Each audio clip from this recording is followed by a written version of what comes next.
Hey guys, how you doing? A little bounce there on there. Guy had this camera propped weird. Hopefully everybody had a good Christmas. This is my after Christmas haul. These are vinyl pickups I've gotten within the last two, 3 weeks. Stuff I got for Christmas, which I'll show you towards the end, and then just everything else I got. Let's just get into it. I got a huge haul. Not surprised. You guys should be surprised by that. But the cassettes, these first five I picked up from Steelworker Records, and I always wanted to try to show what I picked up from each store separately, but I like to show all the albums and then all the cassettes and all the CDs. So we'll just have to do it differently. We'll just have to do it that way. It just makes more sense. All right. So first off, we have a split between two bands here. Lord Green and Meltros cassette. This one was $2, so I wasn't going to let it just sit there for $2. I think both these bands are fair to say with Lord Green that it's going to be Stoner Doom, and that's exactly what this is. I don't have a ton of Stoner Doom, period, and I like it, but I don't listen to a lot of it. So for me, it's like, sorry guys, I have this camera tilted kind of funky, but it's the best way for it to work. But it's a good start. So yeah, this is basically an EP. Uh, 3 songs by I think by Lord Green, and then 2 by Maltros. So look how stupid that is. I mean, see, price there, $1.99. So I mean, can't go wrong there. Let's see, what was next? $2.99. I got the Nervous Ticks. This is Death to Videodrome. This one was $2.99.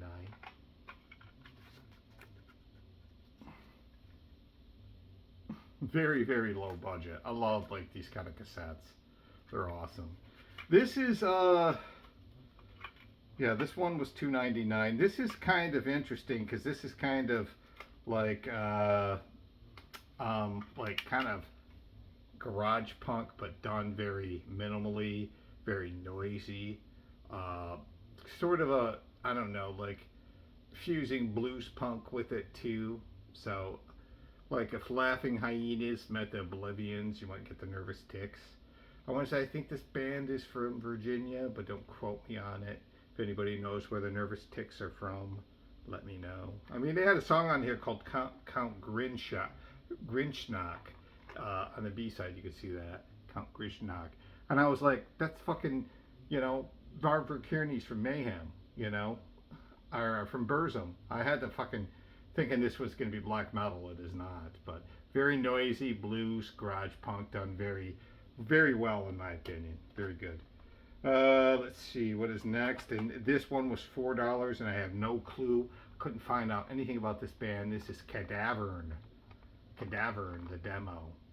So if anybody knows anything about Cadavern, let me know. I couldn't find anything else about this, but I'll show you. Look how fucking. This is the lowest fi. This is like me making, when I make my lo-fi noise music, it's usually like straight to cassette like that. There we go. There's a picture of the person in the band. There is 5 songs on here, so this was released on Never Bayon Records. February 2014. Cadavern. I couldn't find anything. There's nothing on YouTube. There's nothing. So I haven't listened to this. I haven't had a chance. So if anybody knows anything about the Great Cadavern, please let me know. This one I'm guessing is hardcore punk. Black Jail with Institution of Punishment. Couldn't find out anything about this group either, and this gets a little frustrating sometimes just on black cassette. This has got 6 songs, so it's an EP. There's the inside right there. Yeah, I'm tickled to get this on cassette. Really happy to get this. Some hardcore punk, I'm assuming, probably in the maybe discharge area. If I was to guess, I mean, I'm just guessing. It might be like integrity or judge mixed with that kind of stuff. Um, Guessing.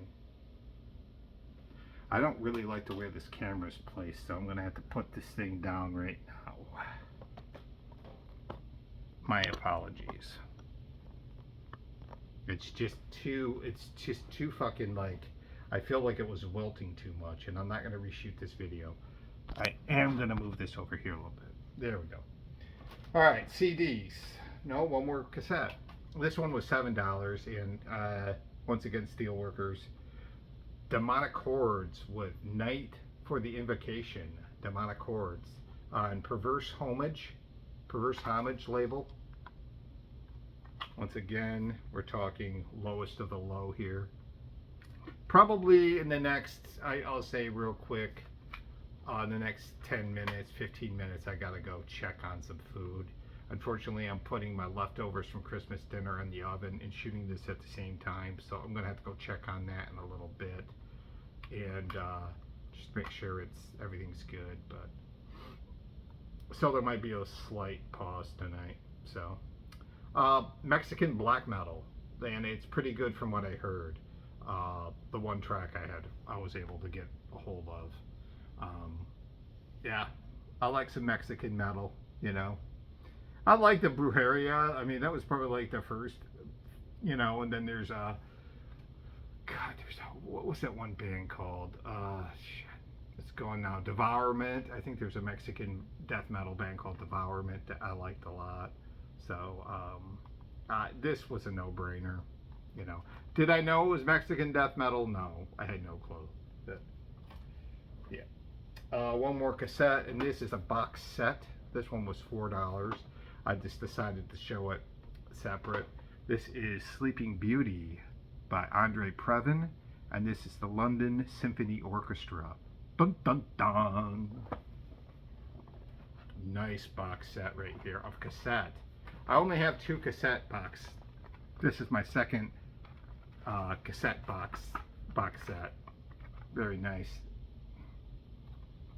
And Sleeping Beauty is a ballet that was written by the great Tchaikovsky, and this is actually performed by Andre Previn in the London Symphony Orchestra. I think this just says the release date on this is '93, but I think this was actually recorded back in the '60s, maybe.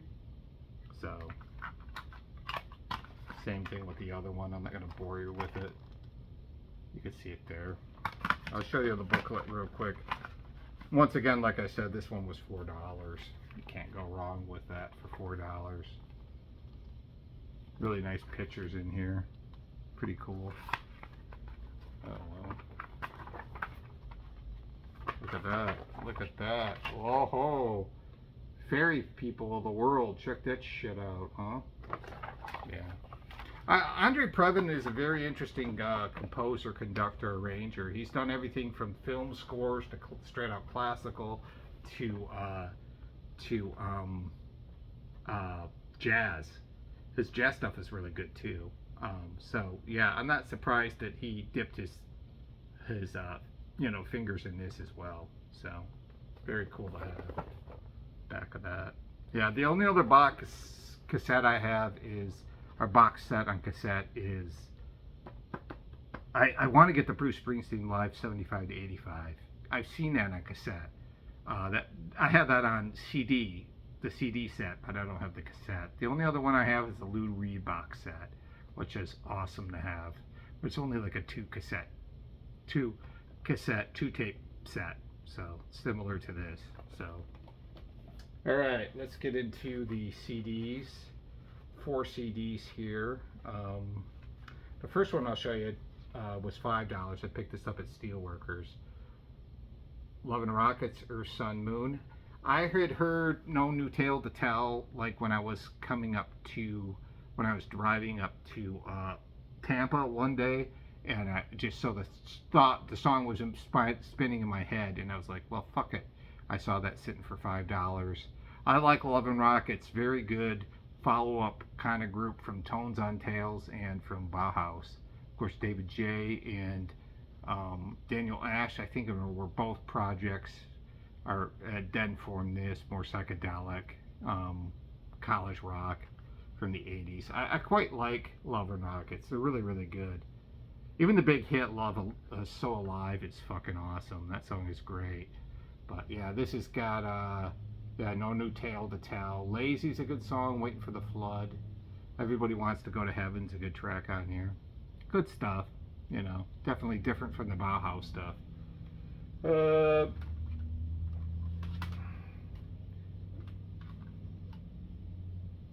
these three I picked up at Mojo's Books and Records. This one was $4.99. The Eagles, Long Out of Eden. Um, you know, I'm not sure why I got this.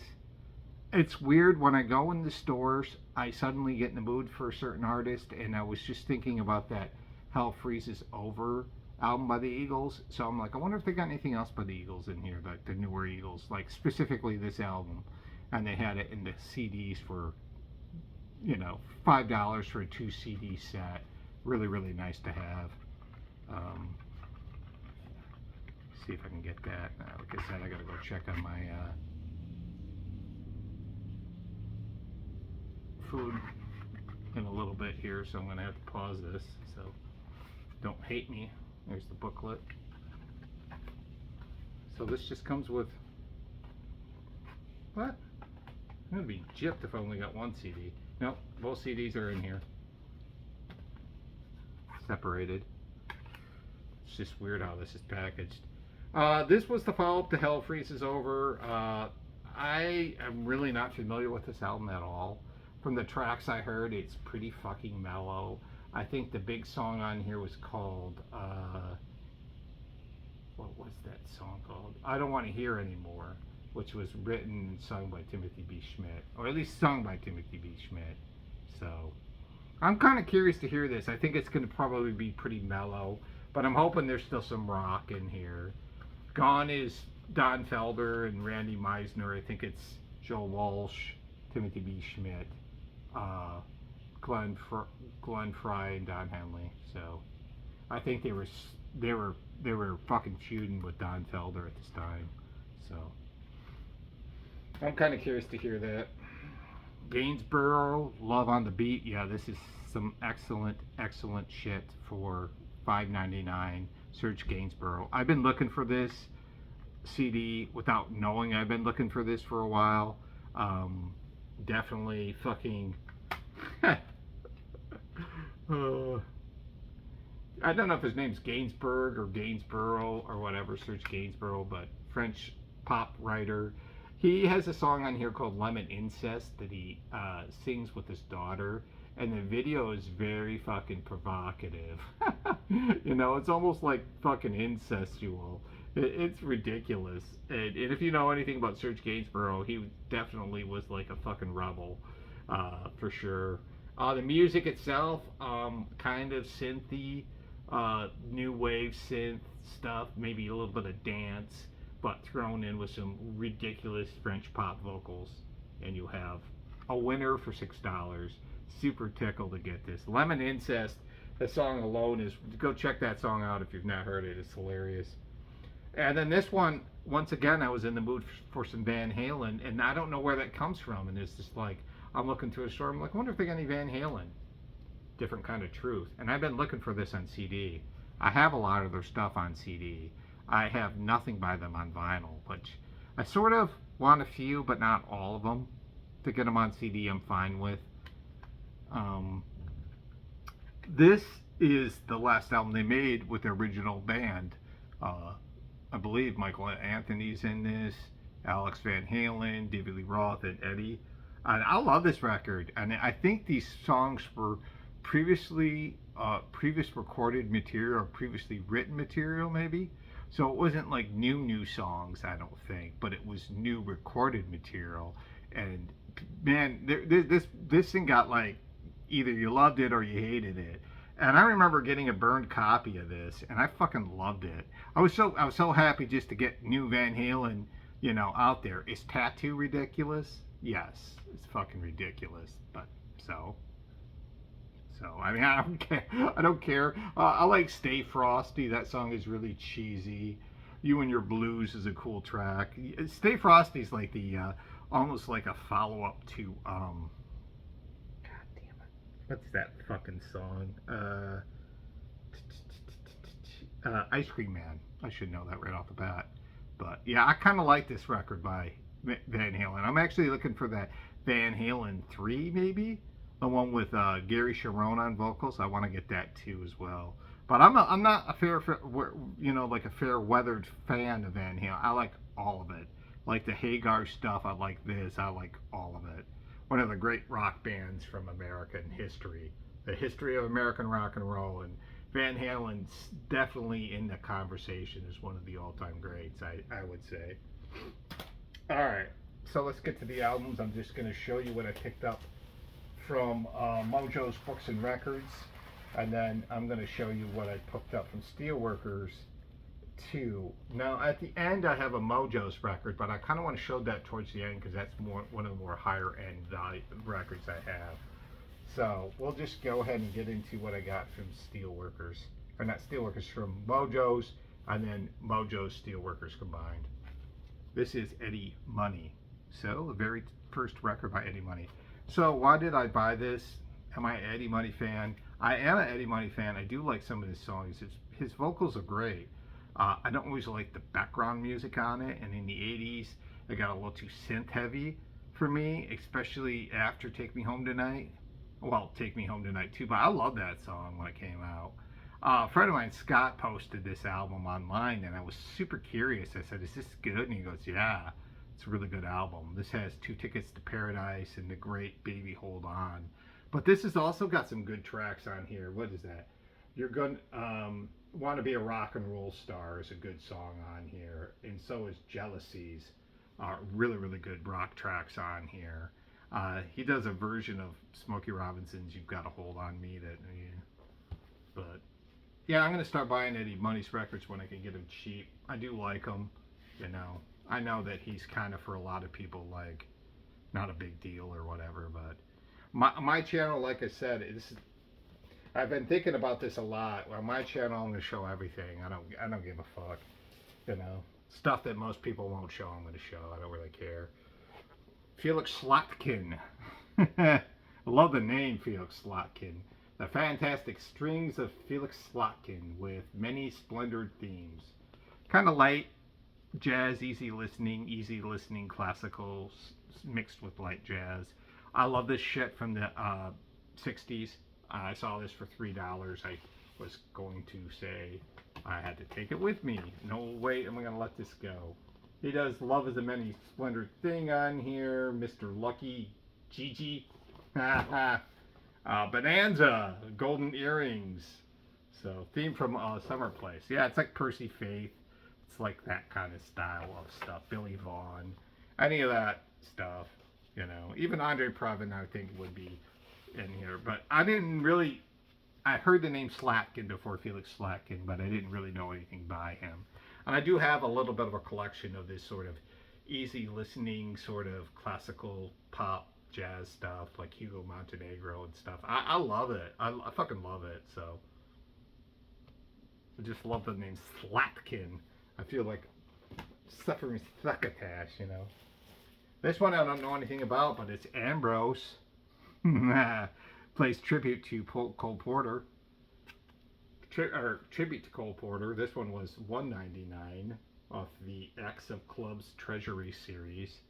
Ambrose is a piano player. I could not find out a lot about him, but I'm guessing this is kind of like piano jazz, or piano, like light jazz, easy listening, sort of doing standards. I think that's what this is, you know. I just love the cover. I love this guy's face. It's very solemn.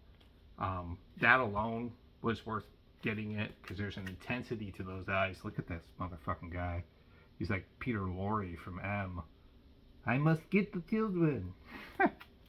So, yeah, gotta get it. This one was $4, and like I said, sometimes when I buy stuff, it's for no reason, no rhyme or reason for it, and I do it anyways. This is the Platters with 30 Greatest Hits. So I just saw it in there, and I don't know. I didn't even hear anything that triggered it. I was just like, fuck it, I'll pick it up. This is part of a TV promotion that's advertised on television for $6.98. This was released in, I don't know when this was released, but it's a 2 album set, 30 songs off of TVP Records, which is out of New Jersey, I think. And these are just on black and white.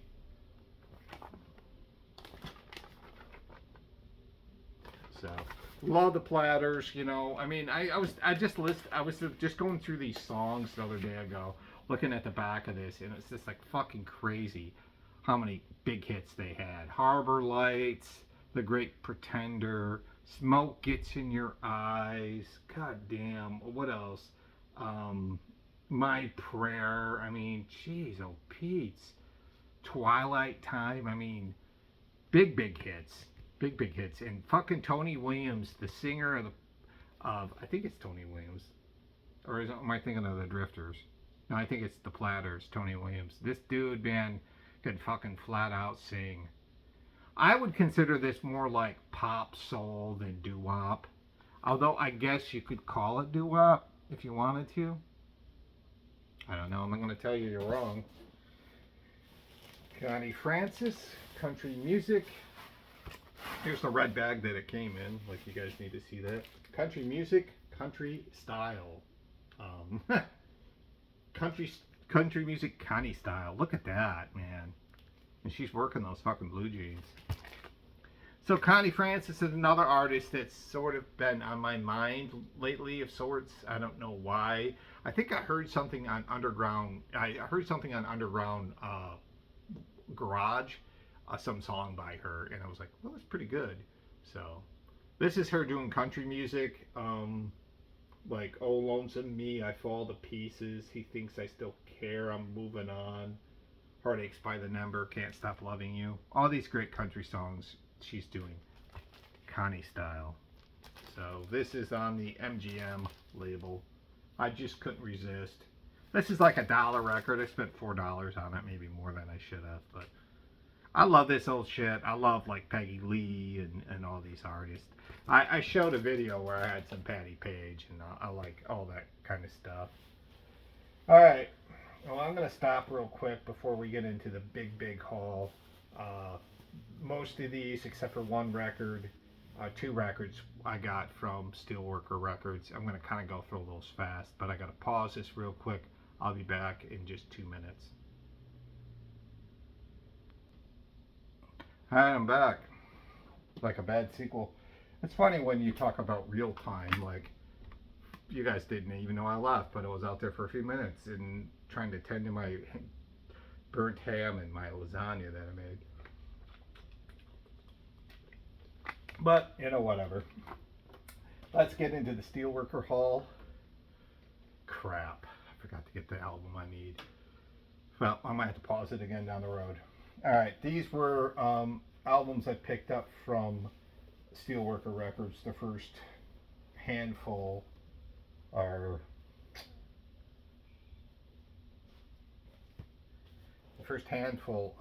records I picked up. Are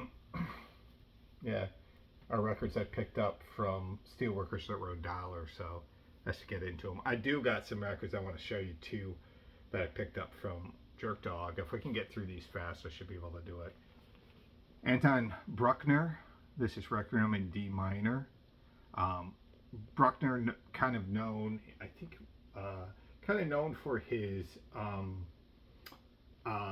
symphonies. Wrote this as a commemoration to a friend and mentor. What's his name? Franz Salyer, back in 1848.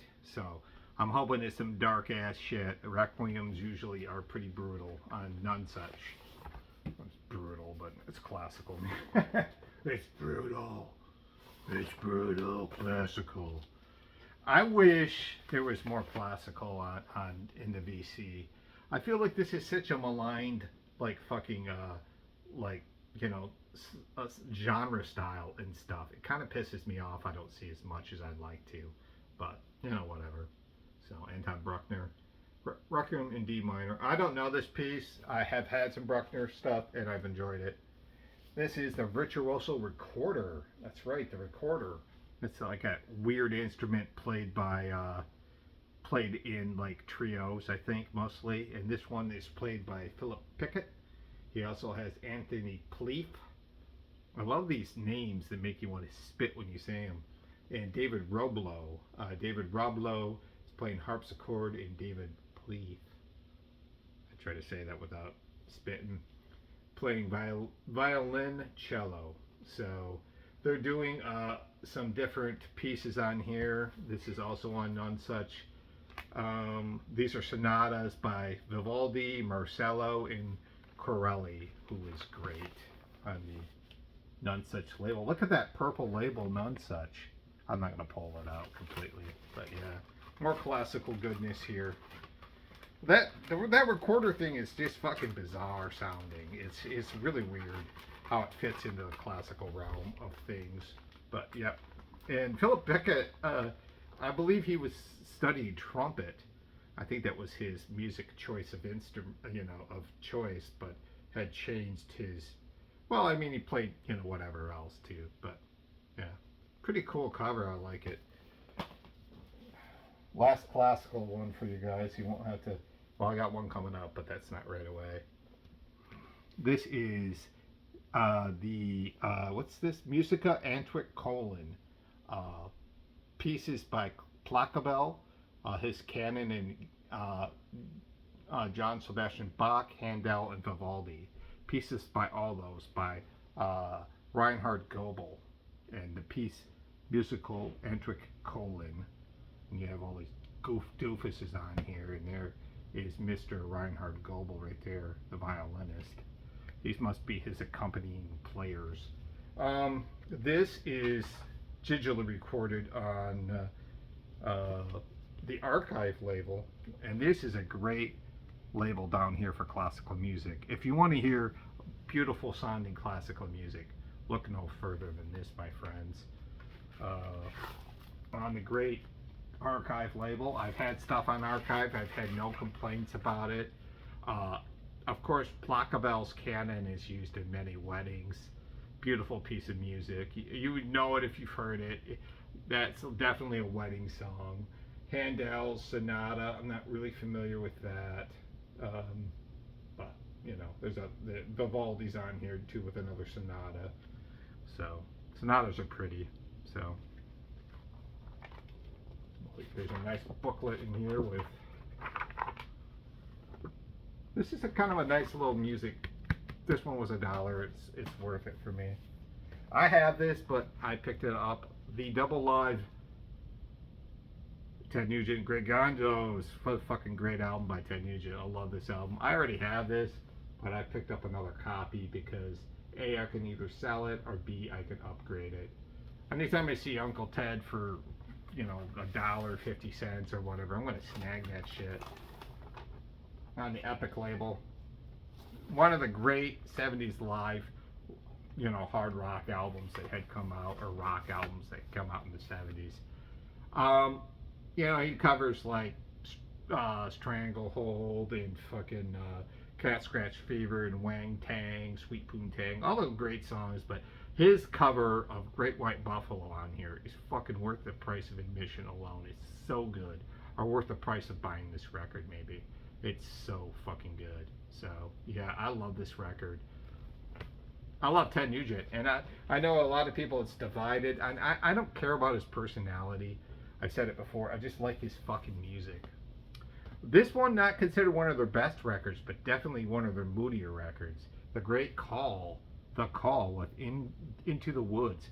I'm really excited to get this one. One, it's harder to find, and two, it was $1, 1987 release off of Elektra Records. I guess I'm showing you guys all the vinyl tonight. Great there. The Call are one of those bands that gets thrown in with like The Alarm and U2 and The Fall, not The Fall, but REM maybe even. And I think in a lot of ways the Call's better than all of them, and mostly because of the great vocals by Michael Bean. This guy is like one of the great vocalists in rock, and no one ever gets No one ever talks about him. He's fucking awesome. Uh, I don't know. They're the one of, I should say the best, but they're definitely. I probably like these guys more than U2 and more than those bands, like the Alarm and all those bands that they're kind of thrown into the wheelhouse of. This one is definitely intense and moody. Uh, this album, there's a lot of cool songs on here. Day or Night is a cool song on here. Walk Walk, the intense and moody The Woods. That song is so fucking good. If you're not, like gotten acquainted with this band, A, their stuff is usually cheap when you find it in the record stores. It's usually fairly cheap, and B, it's really good 80s rock, And like I said, they're compared to those other bands, but in some ways I like them even more. The Vivians with Vivicide, Cleveland band. I think this is like part female, part male, like 2 female members, 2 male members, doing like kind of post-punk with an experimental edge. Definitely, I would think there's a pair Ubu influence with these guys, and then I would say maybe like a Gets influence too, or X-Ray Specs sort of with some of the experimental nature of their post-punk stuff. Very, very good. I couldn't believe I got this for fucking $1. So, this came out in 1989, but the Vivians never really made it big or anything like that I know of. This is on Hit and Run Records, which is right out of Cleveland. So, good band from Cleveland, doing something very, very cool. The Vivians were doing something kind of cool in the late 80s. Like, no one was doing, this was like 10 years after, like, Para Ubu and bands like that doing, like, or X-Ray Specs. This was kind of probably out of place for 1989, but it's great stuff. Like I said, it's got a little bit of that experimental stuff. I don't know, I call it no wave, but more noise wave, and then like elements of post-punk. So, what a fucking steal for $1. And last but not least, for the $1 records, this is Eustachian and the Technoist, the Pillaged and Plundered EP. This is a split between 2 artists that do kind of similar thing. It's a style of music I knew nothing about called breakcore, which is adding elements of dance with hardcore, and it's kind of industrial noise, electronic music, I guess. I'm not really familiar with breakcore, but this was $1. This is the best store in the fucking, I swear, man, there's not a better goddamn record store than Steelworker Records. I was talking to the guy about it, and he was like, yeah, it's good. I go, no, it's the best fucking record store I've ever been in. And he's like, yeah, I know. I go, no. I go, it is. He goes, yeah, I know. So we're having this argument about it, and we're both agreeing. And that was the owner. He's not, and he wasn't saying it in a way that was being arrogant. He knows he's got a great fucking store. That is a great record store. If you're in Tampa, go. Seriously, he kind of specializes in like metal, in punk, and kind of underground metal, but he also has some jazz, some rap in there, and a lot of indie rock stuff in there, and he's got such good prices. Like this one was $3. Aerosmith's Night in the Ruts. Fucking awesome album. Joe Perry left the band under some ominous circumstances. Not really. Him and Steve Perry weren't getting along. And Jimmy Crespo comes on in. I love this record that gets shit on along with the other Aerosmith record, Rock in a Hard Place, which I love too. I saw this was like $2.99. I'm like fucking gonna take this record all day fucking long. This is a good record by them. It's got kind of this like, I don't know, like sort of like bluesy, sleazy kind of. It's like kind of in a way like their Railroad record. It does sound like it's down on the tracks, if you know what I mean. It's got a real kind of meaty, pulpy, bluesy sound to it. Railroad record. Try to figure that one out. But yeah, Aerosmith, Night of the Ruts. All right, we're moving. Thompson Twins. This is In the Name of Love.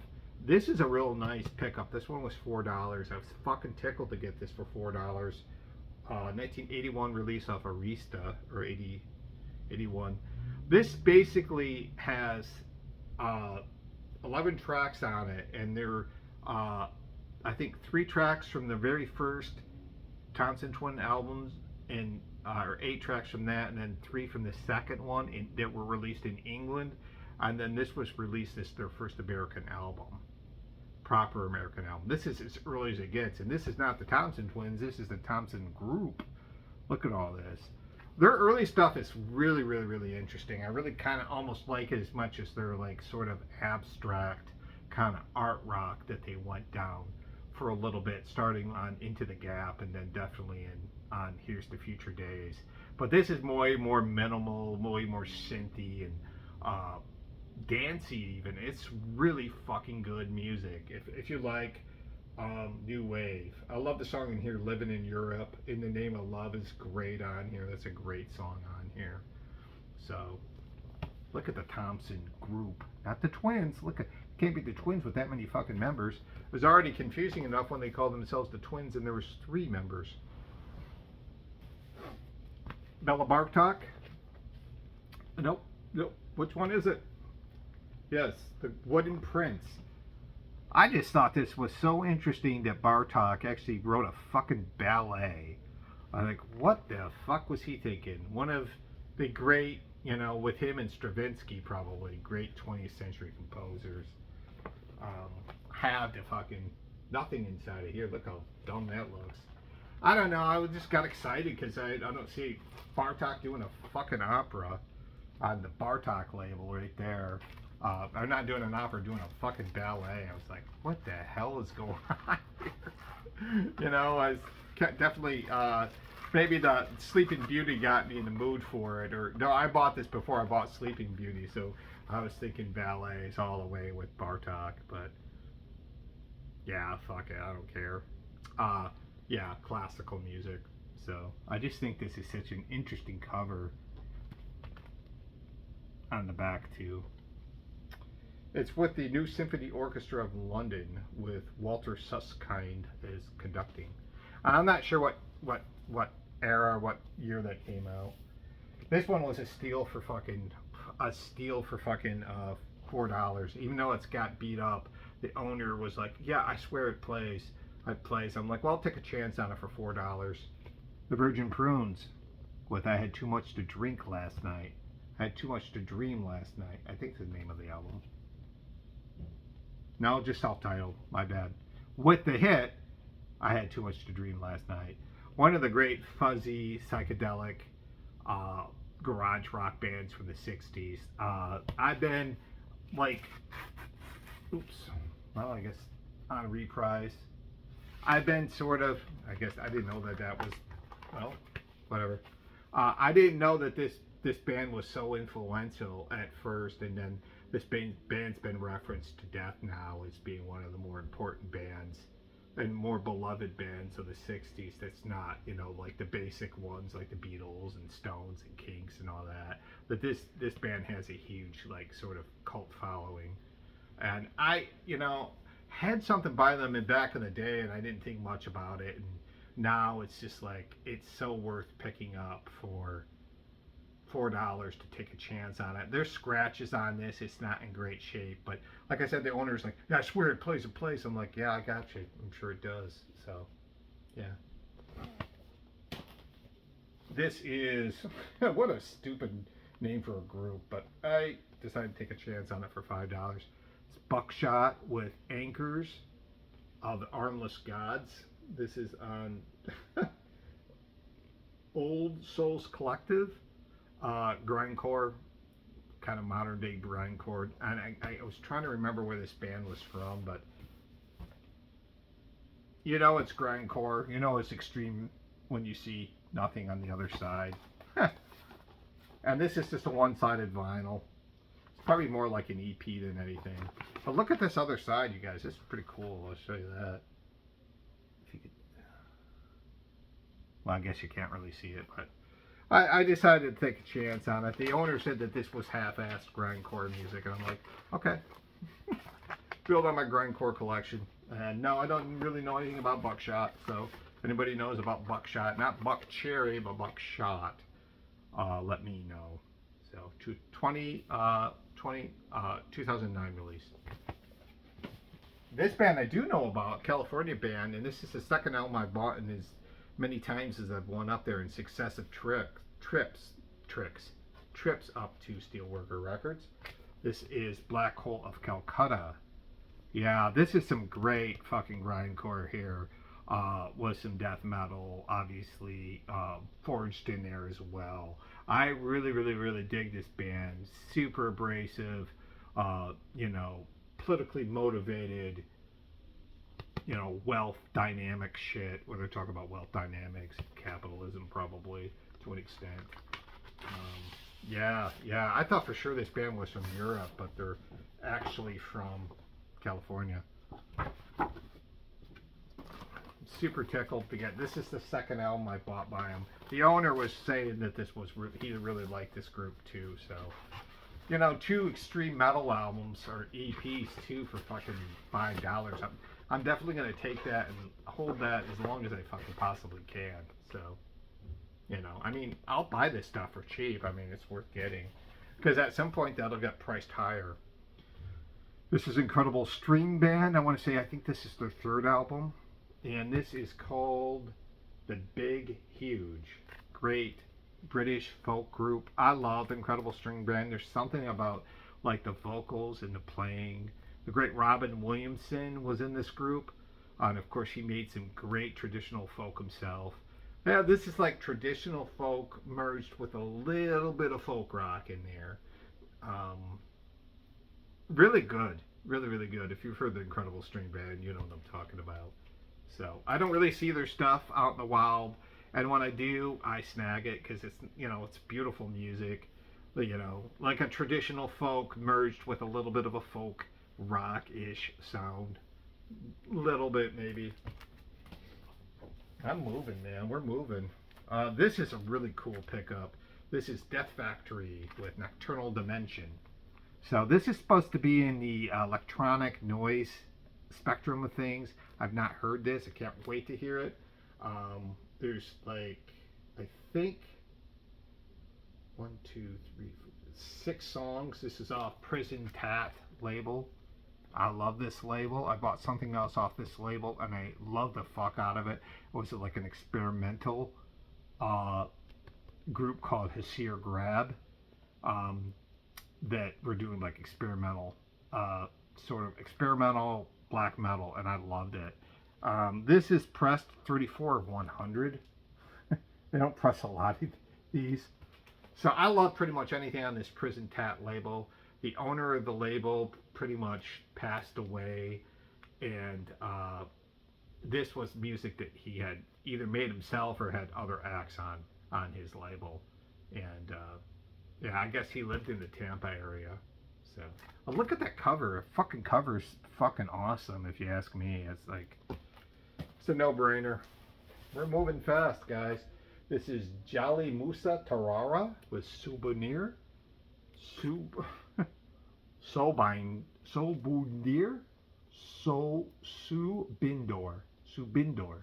1987 release.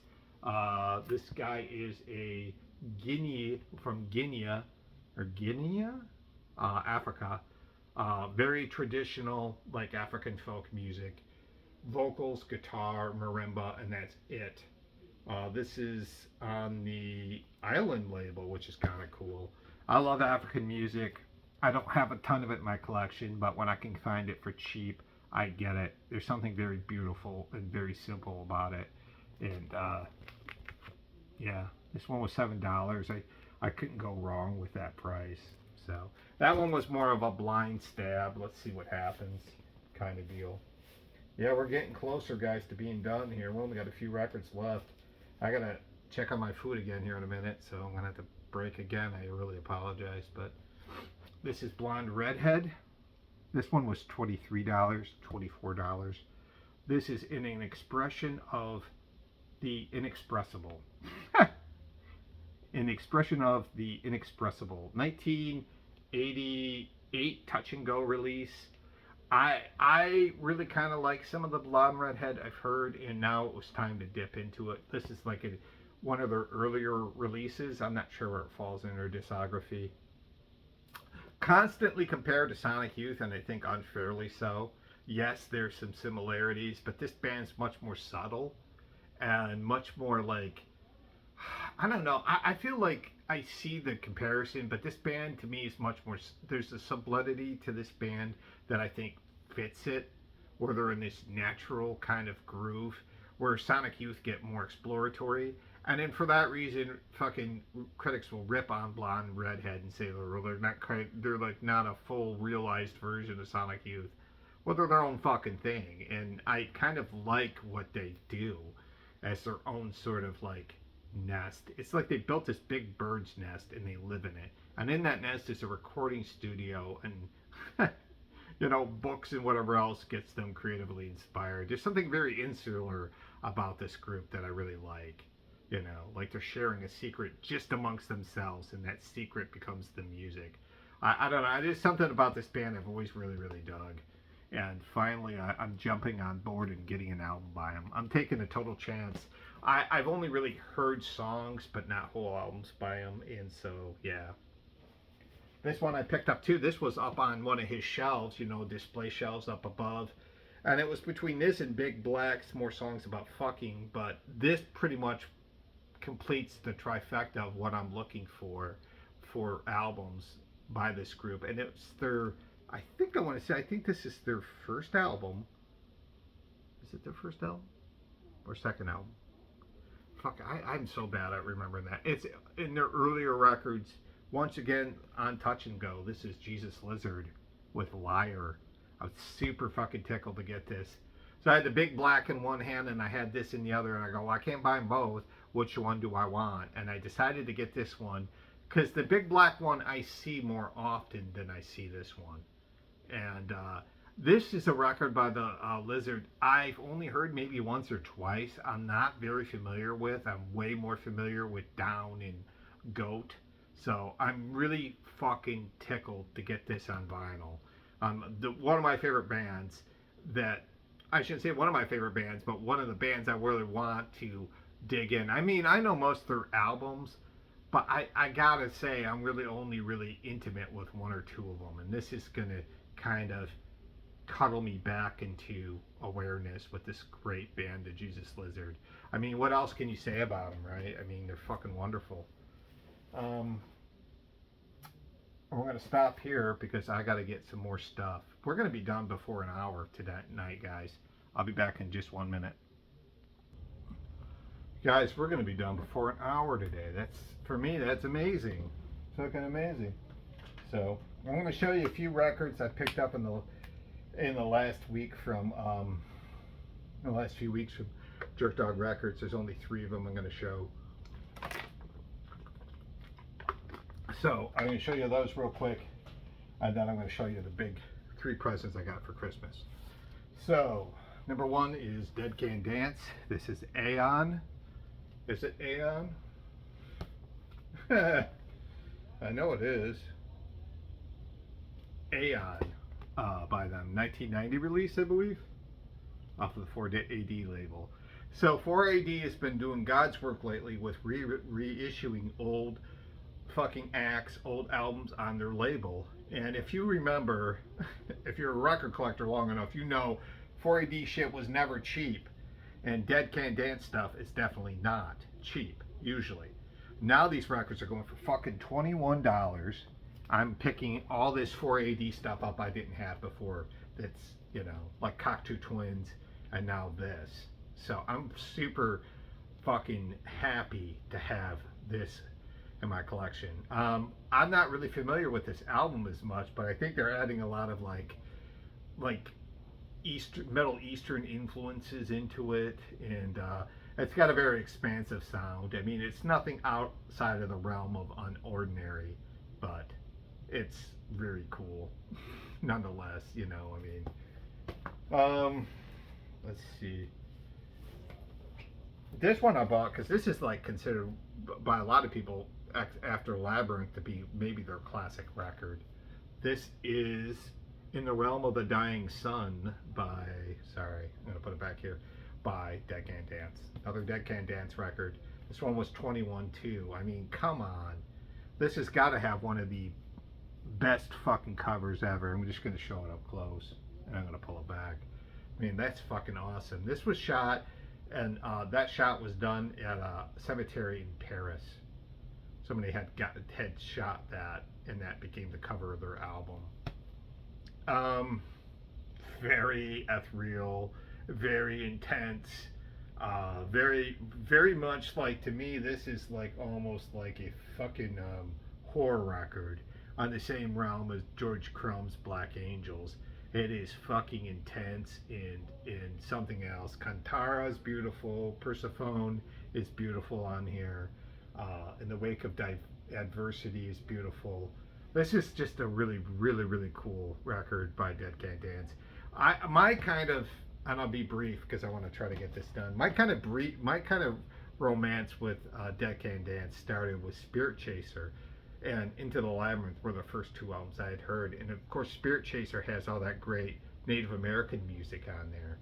And I actually bought that in a Native American themed art store when I was living in Cadillac, Michigan at the time.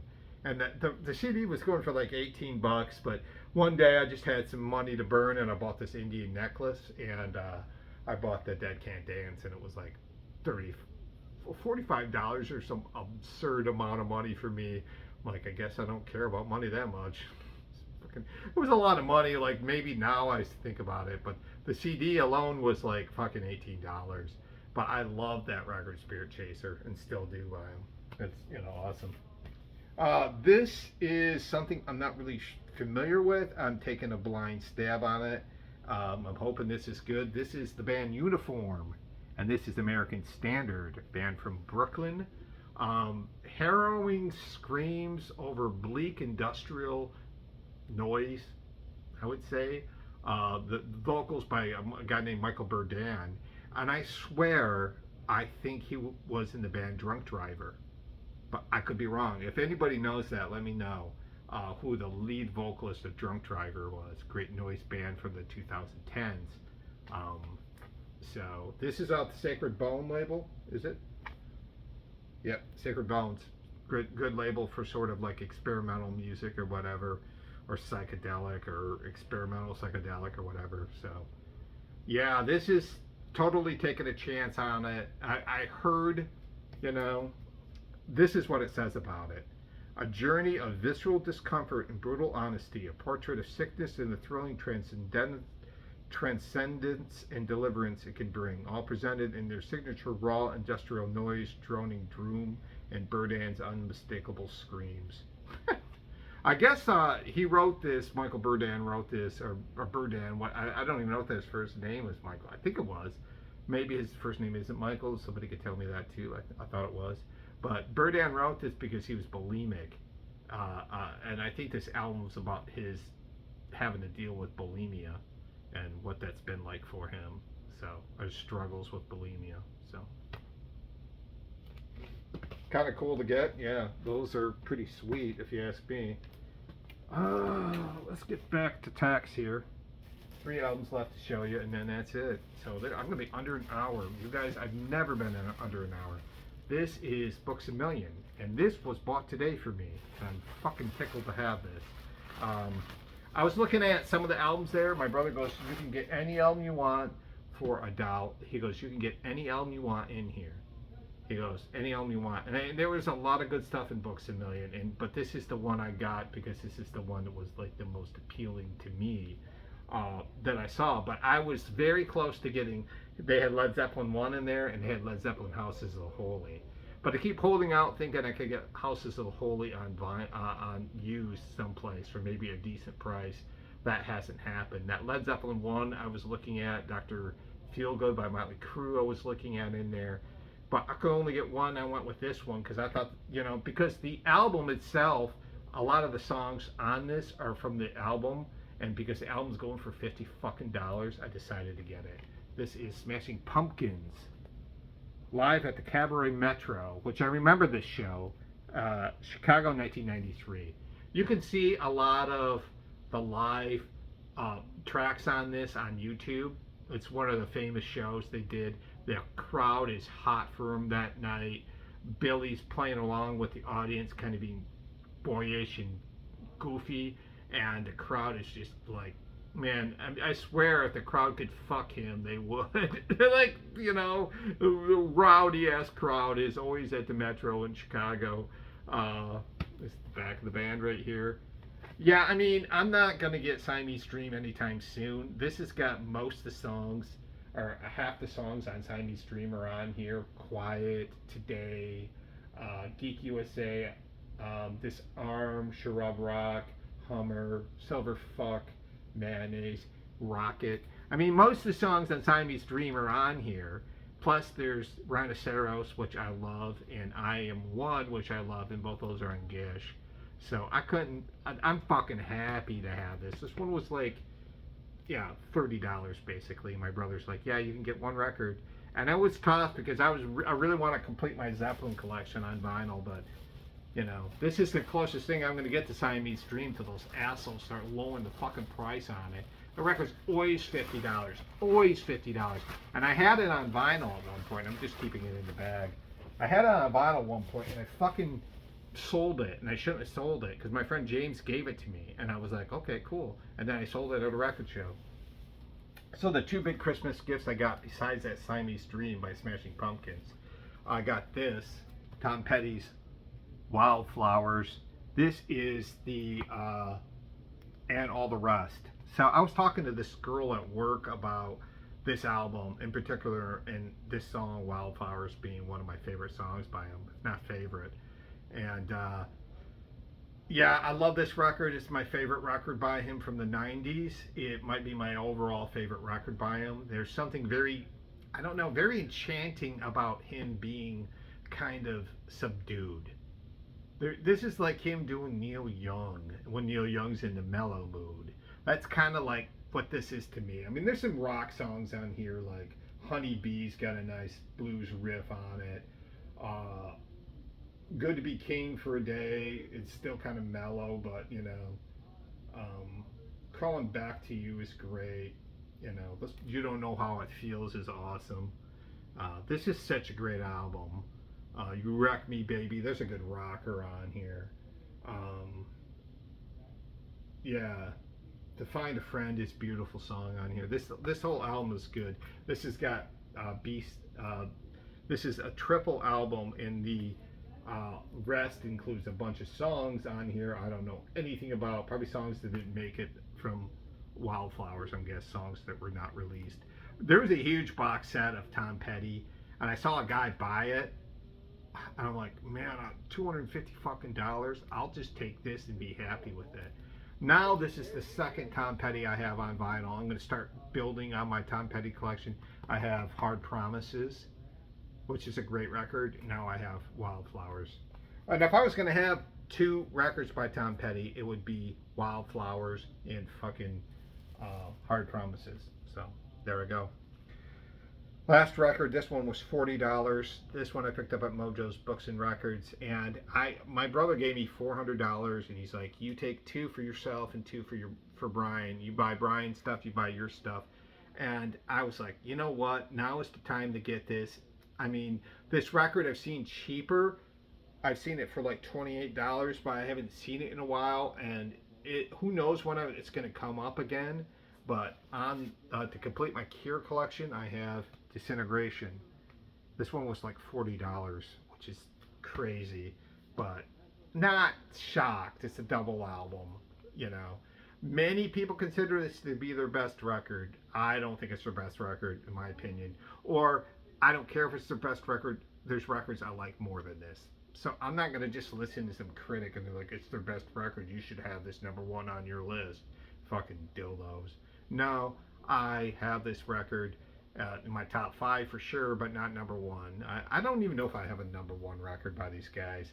I would probably say it's Kiss Me, Kiss Me, Kiss Me is my favorite record by them. But it could change tomorrow, you know, you never know.